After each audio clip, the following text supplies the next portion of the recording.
हाथ से ताली बजने का अर्थ है जीवन में जादू का प्रवेश,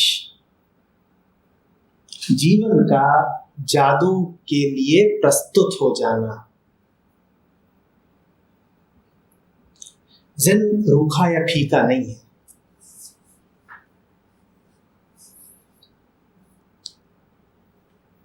ज़ेन जादू है और गुरु वो है जो आपसे कहे कि जादू में जीना सीखो, क्योंकि जो जादू में नहीं जीता वो डर में जी रहा है। जादू में जीने का मतलब है असुरक्षा में जीना।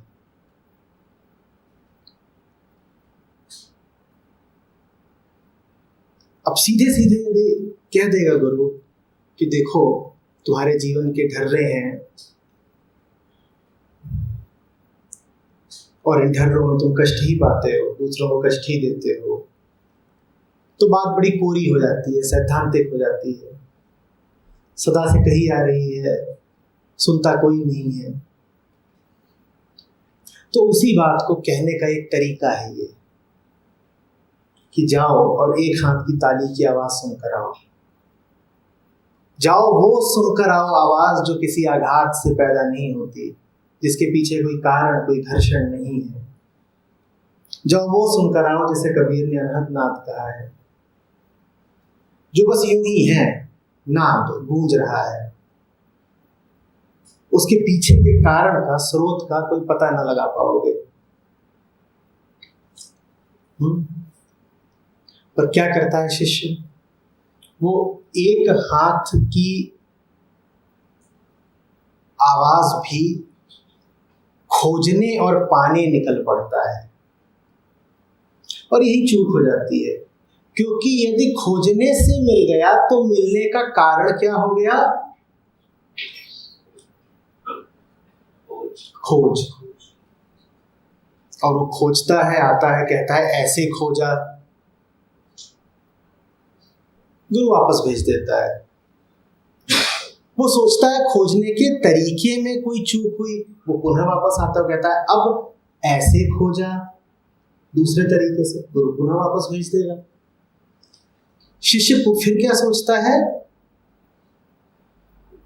खोजने के तरीके में कोई चूक हुई, वो फिर खोजता है किसी अन्य तरीके से, गुरु फिर वापस भेज देगा। कि गुरु तब तक वापस भेजता रहेगा जब तक खोजना ही बंद ना हो जाए। जब खोजना बंद हो जाए और गुरु जब कहे कि जाओ और एक हाथ की ताली की आवाज सुन के आओ, और शिष्य खिलखिला पड़े, तो खिलखिलाहट ही अकारण नाद है। वही हंसी सुनना चाहता है गुरु। ऊपर ऊपर से देखोगे तो कहोगे ना, ये हंसी भी तो गले के कंपन से निकल रही है, इसका भी कारण है ना। ऊपर से तुम्हें दिख रहा है कि जो कंपन से उठी है हंसी, पर ध्यान से देखोगे तो पाओगे कि दिल से उठ रही है, गले के कंपन से नहीं। गुरु को वही सुननी है, बेवजह हंसी, बेवजह कुछ भी।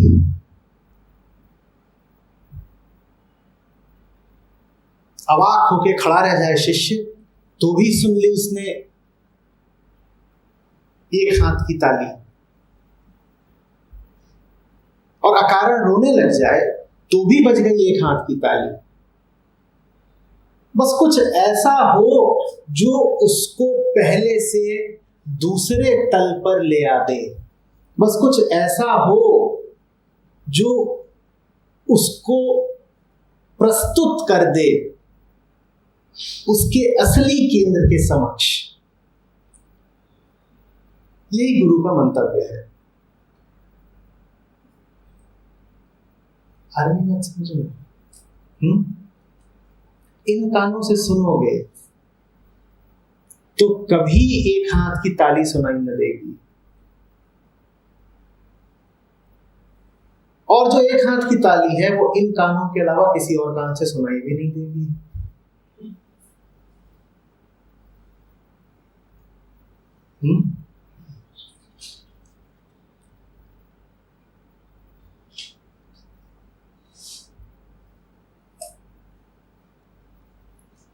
जादू दुनिया का तो होता नहीं है, दुनिया में तो सिर्फ व्यवस्थाएं होती हैं। जादू वो जो व्यवस्था को तोड़ दे, जो नियम का अपवाद बन जाए। लेकिन इस दुनिया के अलावा जादू और देखोगे कहाँ? वास्तव में अगर शिष्य ने एक हाथ की ताली सुनी नहीं तो उसने अभी सबसे बड़ा जादू देखा ही नहीं। सबसे बड़ा जादू तो उसके सामने बैठा है, उसका नाम गुरु है। जो शिष्य अभी एक हाथ की ताली नहीं सुन रहा, उसकी दीक्षा आरंभ ही नहीं हो सकती। इसीलिए आते ही उसको जांचा जाता है, प्रवेश से पहले जांचा जाता है कि तू गुरु के सामने आया है, क्या गुरु को भी तू इसी दुनिया का हिस्सा समझ रहा है? क्या उसको भी वैसे ही देख रहा है जैसे अपने परिवारजनों को, बंधु बांधवों को, पड़ोसियों को, सड़क पे चलते राहगीर को देखता है?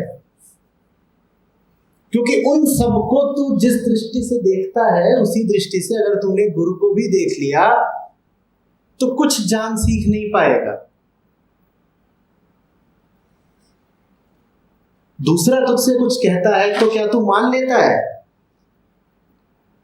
आपसे कोई कुछ कहता है, आप यूं ही मान लेते हो क्या? आप क्या कहते हो? मान लेंगे अगर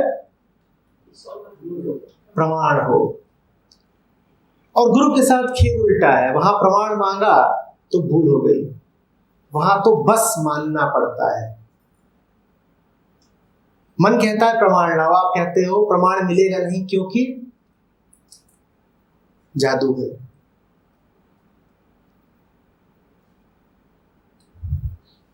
मन गुरु के साथ भी वही व्यवहार करना चाहेगा जो आम दुनिया के साथ करता है।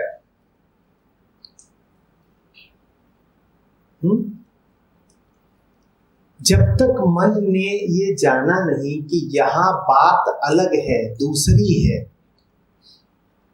तब तक गुरु कुछ भी सिखाएगा कैसे? क्योंकि वो तो जो भी बोलने वाला है वो स्वयं गुरु के अकारण तत्व से उठता है। उसको तो सिर्फ श्रद्धा में जाना जा सकता है, उसका प्रमाण मांगोगे गुरु दे नहीं पाएगा। हाँ, गुरु स्वयं उसका जीवंत प्रमाण जरूर है, पर और कोई प्रमाण कहां से देगा? विज्ञान होता, गणित होता तो सिद्ध कर देता है, जीवन को कहां से सिद्ध कर देगा? तो आवश्यक है गुरु के लिए कि खेल शुरू होने से पहले, शिक्षा शुरू होने से पहले ही वो जांच ले कि ये जो सामने मेरे शिष्य बैठा है ये जादू के लिए अभी तत्पर भी है या नहीं। और गुरु का होना ही जादू है। ये दुनिया जिसमें धंधे तो हैं, व्यापार तो है, आदान प्रदान तो है, लूट तो है, बचाव तो है, संग्रह तो है, उसमें गुरु भी हो जाए, इससे बड़ा जादू क्या हो सकता है? ये दुनिया जिसमें जो कुछ है वो मानव जनित और मानस जनित है, उसमें कुछ ऐसा और कोई ऐसा भी हो जाए जो दिखता तो यहां हो पर इस दुनिया का उत्पाद ना हो, इससे बड़ा जादू क्या हो सकता है?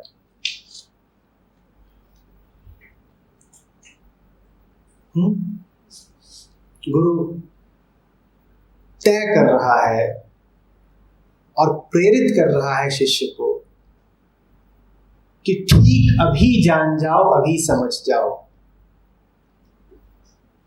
वास्तव में गुरु आपको शिक्षा की किसी प्रक्रिया से नहीं गुजारता।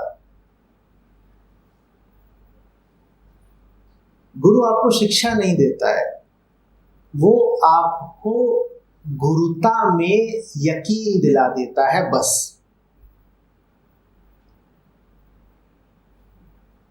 वरना हम गुरुता को मानते कहाँ है? हम तो एक ही तल जानते हैं और उस तल पे सब बराबर है। उस तल पर तो नियमों का राज चलता है, गुरुता का नहीं।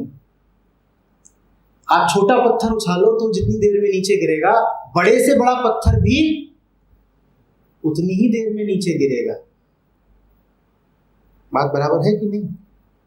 तो उस तल पर फर्क ही नहीं पड़ता कि आप छोटे हैं या बड़े। सबसे बड़े क्या होते हैं वहां? ढर्रे, नियम। गुरुता वहां कुछ होती नहीं, वहां गुरुत्वाकर्षण होता है बस। गुरु के पास रहने का इतना ही अर्थ है कि तुम गुरुता में श्रद्धा करने लगो, तुम ये मान जाओ कि मन से बड़ा कुछ है, ढर्रों से और प्रकृति से बड़ा भी कुछ है। और बड़ा न कहो तो इतना ही कह दो कि इनके आगे, इनसे परे भी कुछ है।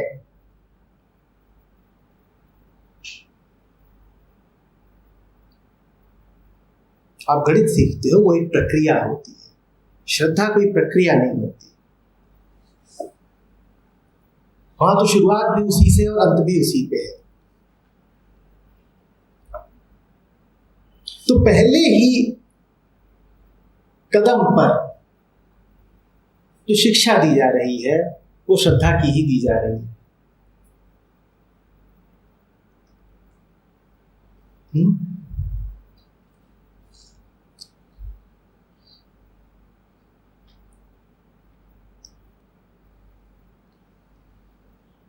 देखिए, कान आवश्यक है सुनने के लिए।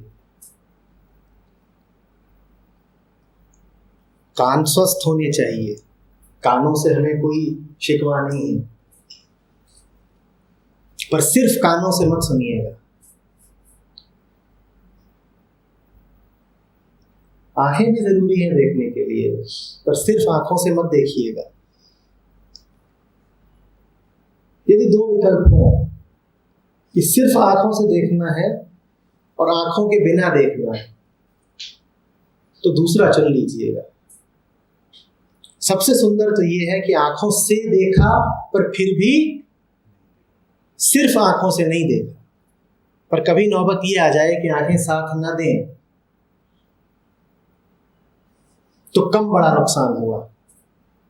ज्यादा बड़ा नुकसान तब हो गया जब सिर्फ आंखें साथ दें।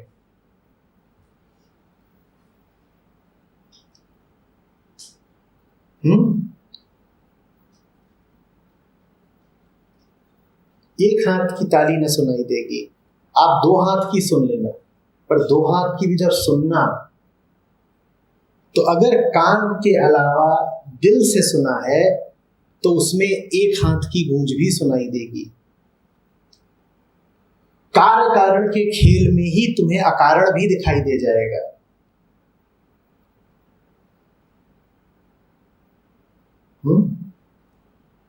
उस अकारण को अनुकंपा भी कहते हैं, अनुग्रह भी कहते हैं। मैंने उसको सरल भाषा में जादू कहा। जिसके जीवन में जादू नहीं है उसके पास जीवन ही नहीं है। जिसके जीवन में जादू नहीं है उसके ऊपर बड़ा बोझ है। वो कहता है उतना ही तो होगा जितना करूंगा। परिणाम कार्य है तो श्रम कारण, तो बड़ी मेहनत है फिर उसके जीवन में। वो कहता है करे जाओ तभी तो कुछ हासिल होगा। और जो जादू पे जीता है वो कहता है हाँ और भी तरीके खुफिया हो जाता है। कैसे ये मत पूछो। फिर थोड़ी देर में कहेगा हो गया। आप पूछोगे कहाँ कैसे, वो कहेगा ये मत पूछो। और जिसके पास वो खुफिया तरीके नहीं है वो तो बंधुआ मजदूर है। प्रकृति का, शरीर का, समाज का, तमाम व्यवस्थाओं का।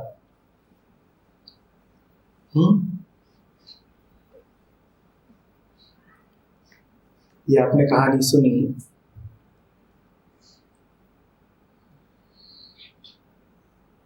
ये समय है देखने का कि क्या अकारण हमारे जीवन में थोड़ा बहुत भी मौजूद है।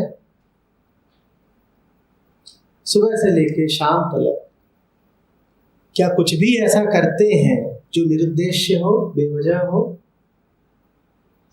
जिसमें कुछ पाने की आशा ना हो और कुछ खो देने की आशंका ना हो।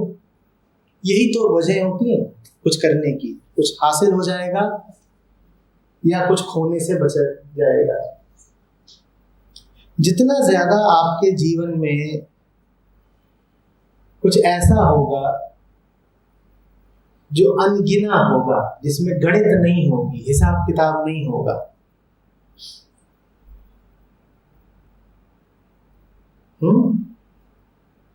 जिसमें परवाह नहीं होगी, बहुत ज्यादा बेपरवाही होगी, उतना ज्यादा आपका जीवन खिला हुआ होगा। उतना ज्यादा आपको दिखाई देगा कि दुनिया बड़ी संपदा से भरी हुई है। उतना ज्यादा आप अकारण ही प्रफुल्लित रहेंगे। वरना तो हमें खुश होने के लिए भी वजह चाहिए होती है ना। पूरा तो नहीं कर सकते, सारा कुछ परसेंटेज कर सकते हैं। आप आधा 1% से ही शुरू करें। मैंने कहा जीवन में कुछ ऐसा हो जो अनगिना हो, और हमने शुरू में ही क्या कर दिया?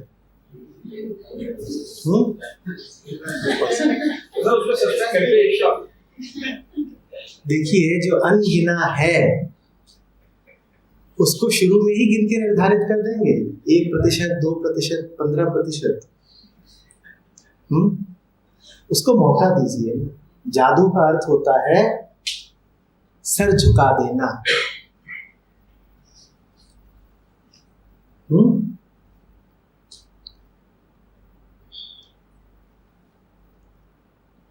अब बुद्धि नहीं काम कर रही, सर झुका दिया। हुआ तो है, कैसे हुआ नहीं जानते।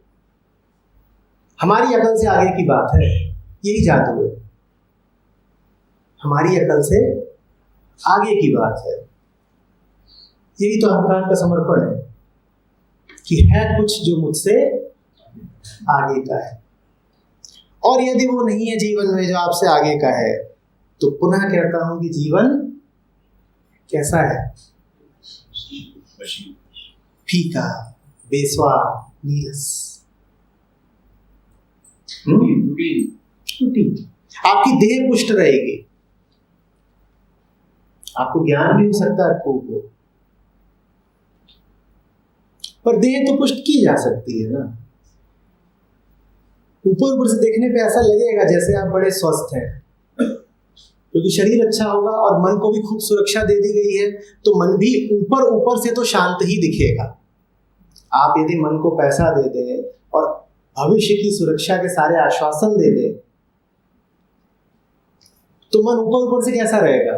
शांत रहेगा, क्योंकि उसे कोई कारण नहीं मिलेगा अशांत होने का। लेकिन फिर भी एक अकारण अशांति बनी रहेगी। फिर आप कहेंगे जिंदगी में सब कुछ है लेकिन शांति नहीं है। अभी अकारण अशांति बनी हुई है। जिन भी कारणों से शांति खोजी जा सकती थी आपने खोज ली, वो हासिल भी कर लिए, लेकिन फिर भी चैन तो मिला नहीं, क्योंकि चैन तो अकारण होता है। उसके पीछे आप वजहें नहीं लगा सकते कि ये वजह हासिल की तो अब चैन आ जाए साथ में। दुकान पे, बाजार में मिलता नहीं।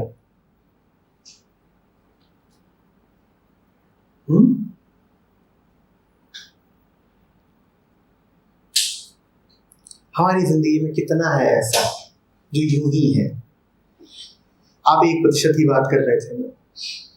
जब आप आरंभिक कदम उठाते हैं तो जादू में जीना करीब करीब ऐसा लगता है कि बेवकूफ बन गए, क्योंकि मन आपको यही बताएगा कि क्या बेवकूफी कर रहे हैं।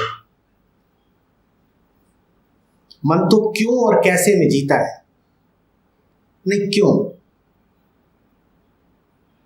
क्यों?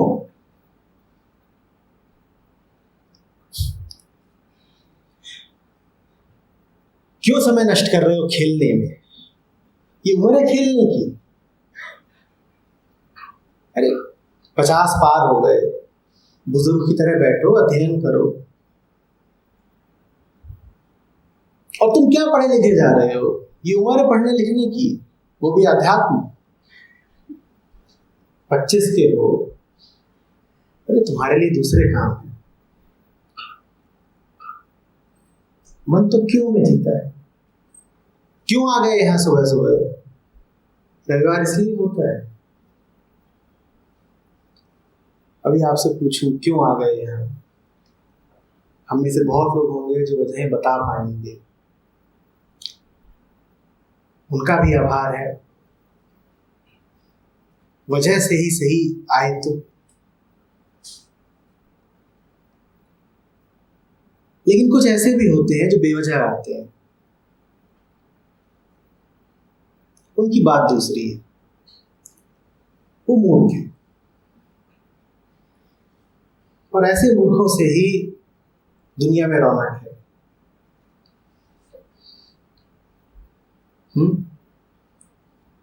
अभी कैंप होने जा रहा है, तो उसके लिए लोग अप्लाई कर रहे हैं। तो आवेदन आते हैं उनके, उसमें एक बात ये भी पूछी गई है, क्यों जाना है? अधिकांशतः वजहें होती हैं। जी देखिए, वहाँ पे पढ़ने लिखने को मिलेगा, 4-5 दिन शांति में गुजरेंगे, ध्यान लगेगा, कुछ आध्यात्मिक धार्मिक अनुभव होंगे, इसलिए जा रहे हैं। कोई वजह देता है, कोई वजह देता है। एक दो आवेदन ऐसे भी आए जिसमें लिखने वाले को पता ही नहीं है क्यों जाना है। वो प्रेम पत्र थे। जाना तो है, क्यों जाना है पता नहीं, पर जाएंगे जरूर। नहीं जाएंगे सभी, ऐसा नहीं कि कुछ खारिज हो जाएगा। अब इसका ये नहीं मतलब है कि आप में से कोई लिखने वाला हो तो वजह लिखेगी। वजह है तो जाहिर कर दीजिए। पर एक मुकाम आता है ऐसा भी जब कोई वजह बचती नहीं है, बस इतना कहते हो कि साथ चाहिए तुम्हारा। अब क्यों चाहिए हम जानते नहीं, उससे क्या हो जाएगा ये भी हम जानते नहीं। जाना है, कैसे पहुंचेंगे, क्या हासिल होगा, क्या बन के लौटेंगे, कुछ पता नहीं, बस जाना है।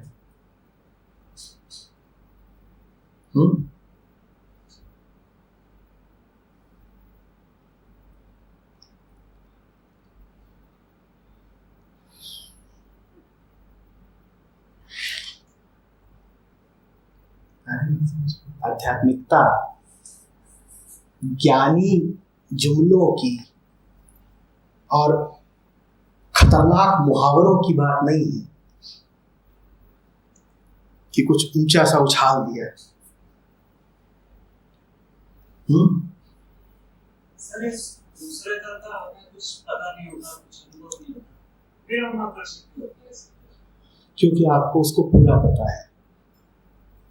आप आकर्षित हो नहीं सकते थे यदि आपको उसका पता ना होता। समस्या उसमें इतनी सी ही है कि आप मानते तब हो कि आपको पता है जब आपको चेतना रूप में पता हो, जब आप विचार पूर्वक कह पाओ कि आपको पता है। मैं आपको आश्वस्त करता हूं कि बहुत कुछ है जो आपको पता है लेकिन आप उसका विचार नहीं कर सकते हो। हमने अपने पता होने का, अपने बोध का दायरा बड़ा संकुचित कर दिया है। हमारी शिक्षा ने हमें ये सिखा दिया है कि हमें उतना ही पता है जितना हमें ज्ञान और भाषा के संदर्भ में, रूप में पता है। उदाहरण के लिए, आपके सामने से कोई आ रहा है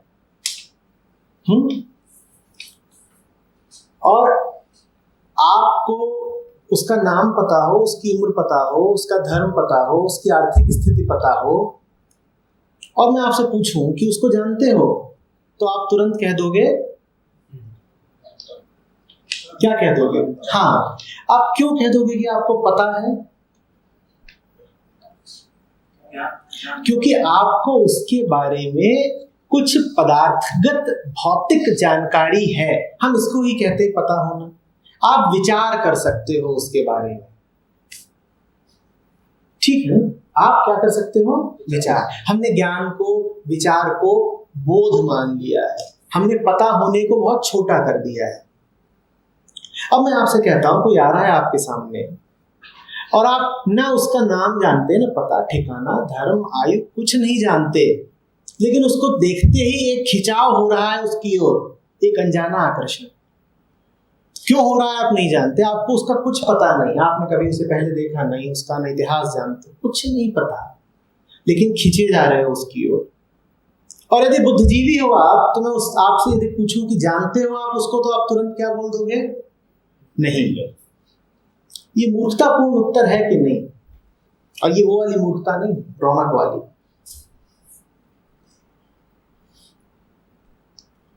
बोलिए, मैं आपसे पूछूं उसको जानते हो? बड़ा प्यारा लग रहा है वो आपको, पर आप नहीं जानते हो कि उसका इतिहास क्या है। बचपन से आपने उसके बारे में कुछ सुना नहीं है, वो आपके ज्ञान में नहीं है, तो आप तुरंत क्या बोल दोगे? नहीं जानते। जबकि तथ्य ये है कि यदि वो खींच रहा है आपको, तो आप सब जान गए उसके बारे में, अब और जानने को शेष क्या है? पर आप मानोगे ही नहीं। हाँ, तभी कोई आए और आपके कान में बता दे कि उसका नाम है आबराकडाबरा, तो आप कहोगे अब जान गया। तुम क्या जान गए? वो तुम्हें खींचे ले रहा था अपनी ओर, तब तुमने कह दिया कि तुम उसे बोलो नहीं जानते। और तुम्हारे कान में किसी ने आके बता दिया कि उसकी जेब में 500 और बैंक में 5 लाख रुपए हैं, तो तुमने क्या कह दिया? हाँ, अब कुछ जानता हूं। तो हमारे जानने की जो परिभाषा है, यही बड़ी विद्रूप है। आप बात को समझ रहे हैं? हमारे सत्र होते हैं, मैं पूरा बोल लूंगा कई बार,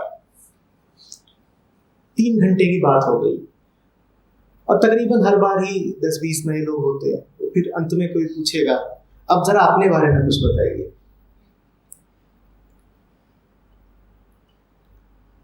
क्या? तो नहीं, कुछ अपने बारे में। मैं 3 घंटे से बोल रहा था, तो मुझे जान नहीं पाए। अब मैं तुम्हें बताऊं कि मैं कब पैदा हुआ था, मेरे घर में कौन कौन है, मेरा इतिहास क्या है, मेरे किससे संबंध है, तो तुम मुझे जानोगे? ये कैसा जानना है? जान रहे हो, मिल रहे हो, या पासपोर्ट का फॉर्म भरवा रहे हो? ये क्या जानना है? पर हम ऐसे ही जानते हैं, है ना? इसी तरीके से फिर हम सत्य को भी ले लेते हैं। हम कहते हैं सत्य को हमने जाना तभी जब हमने सत्य के बारे में जाना।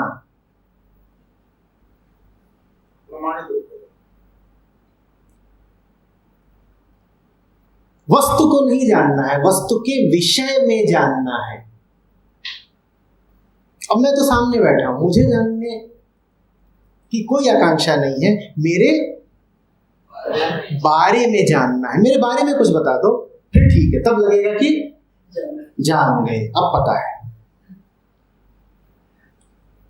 सत्य है, इसका इससे बड़ा क्या प्रमाण चाहिए आपको कि वो खींचता है आपको? शांति है, इसका और क्या प्रमाण होगा कि आप अशांत नहीं रहना चाहते? अब और क्या प्रमाण चाहिए? पर हम कहेंगे नहीं, जरा साबित तो करो, बोलो कौन सी प्रयोगशाला में चले। हमें अपने ऊपर यकीन नहीं रह गया है, हम खुल के कह ही नहीं पाते कि है, क्योंकि मैं कह रहा हूं कि है।